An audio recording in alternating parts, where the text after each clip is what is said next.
വയനാട് പുൽപ്പള്ളി കേളക്കവലയിൽ കടുവയെ കണ്ടതായി പ്രദേശവാസികൾ. പുൽപ്പള്ളി ഗ്രാമപഞ്ചായത്ത് പ്രസിഡന്റ് ടി.എസ്. ദിലീപ് കുമാറിന്റെ തോട്ടത്തിനടുത്താണ് കടുവയെ കണ്ടത്. വനംവകുപ്പ് സ്ഥലത്തെത്തി തെരച്ചിൽ നടത്തുന്നു. വിവരങ്ങളുമായി രതീഷ് വാസുദേവൻ ചേരുന്നു. രതീഷ്, എത്ര മണിയോടെയാണ് കടുവയെ കണ്ടിരിക്കുന്നത്? ഇപ്പോൾ തെരച്ചിൽ എവിടെയൊക്കെയാണ് നടക്കുന്നത്? ലക്ഷ്മി, തീർച്ചയായും പുൽപ്പള്ളി പ്രദേശത്തെ കടുവയുടെ സാന്നിധ്യത്തെ കുറിച്ച് നമുക്കറിയാം. അമരക്കുനിയിൽ കടുവയെ കഴിഞ്ഞ ദിവസങ്ങൾക്ക് മുമ്പാണ് കൂടുവച്ച് പിടികൂടിയത്. ഇതിന്റെ അടുത്ത പ്രദേശം എന്ന് പറയാൻ കഴിയില്ലെങ്കിലും പുൽപ്പള്ളി പഞ്ചായത്തിന്റെ മറ്റൊരു ഭാഗമാണിത്.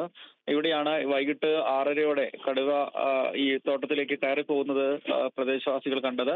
തുടർന്ന് വനംവകുപ്പിനെ വിവരം അറിയിക്കുകയായിരുന്നു. ഈ പ്രദേശത്ത് മുൻപും കടുവ സാന്നിധ്യം സ്ഥിരീകരിക്കപ്പെട്ട സ്ഥലമാണ്. ഇതിന് സമീപത്തുള്ള എസ്റ്റേറ്റ് വനസമാനമായ സ്ഥിതിയിലാണുള്ളത്.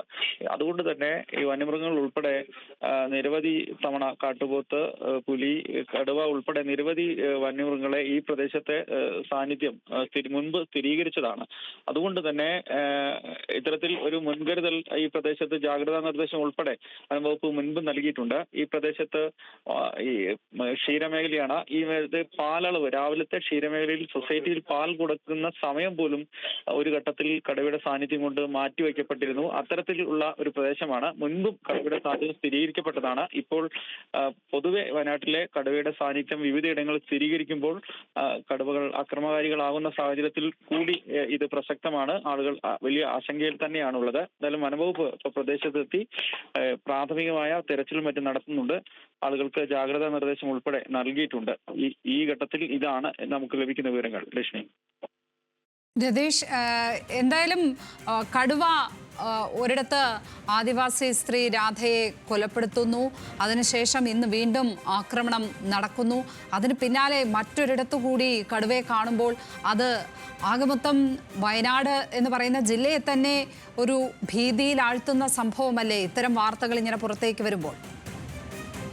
തീർച്ചയായും യഥാർത്ഥത്തിൽ ഈ കടുവയും ആനയും ഒക്കെ തന്നെ വയനാടിന്റെ ഈ ഗ്രാമങ്ങളിലുണ്ട്. കാരണം കാടും നാടും തമ്മിൽ ഏറെ അടുത്തടുത്ത് നിൽക്കുന്ന ഇടങ്ങളാണ് വയനാട്ടിലെ ഓരോ ചെറു ഗ്രാമങ്ങളും പട്ടണങ്ങളും ഉൾപ്പെടെ. സുൽത്താൻ ബത്തേരി പട്ടണത്തിൽ നിന്ന് 500 മീറ്റർ മാത്രം അകലെയാണ് വന്യജീവി സങ്കേതമുള്ളത് എന്ന് പറയുമ്പോൾ നമുക്ക് അതിന്റെ പ്രസക്തി മനസ്സിലാവും.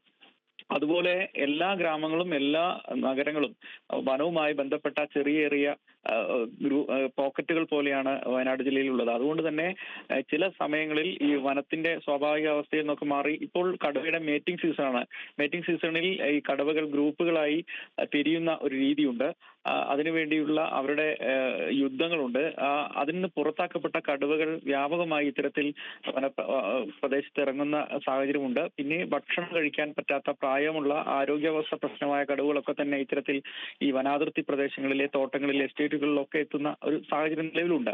ഇപ്പോൾ ഈ ആശങ്കപ്പെടുത്തുന്ന സാഹചര്യം കൂടെ വന്നപ്പോൾ സ്വാഭാവികമായിട്ടും ഇത്തരം ഒരു പേടി ആളുകളിൽ ഉണ്ടാകുന്നു. കടുവയെ കൂടുതൽ എവിടുന്ന് കാണുമ്പോഴും കടുവയുടെ ഈ ആക്രമ സ്വഭാവം മാത്രമാണ് മുന്നിൽ വരുന്നത്. അതുകൊണ്ട് തന്നെയുള്ള ആശങ്ക, അവരുടെ ദൈനംദിന ജീവിതം ഇല്ലാതായി പോകുമോ എന്നുള്ള ആശങ്ക ഒക്കെയാണ് ഇത്തരത്തിൽ കൂടുതൽ ഭയപ്പാടിലേക്ക് നയിക്കപ്പെടുന്നത്.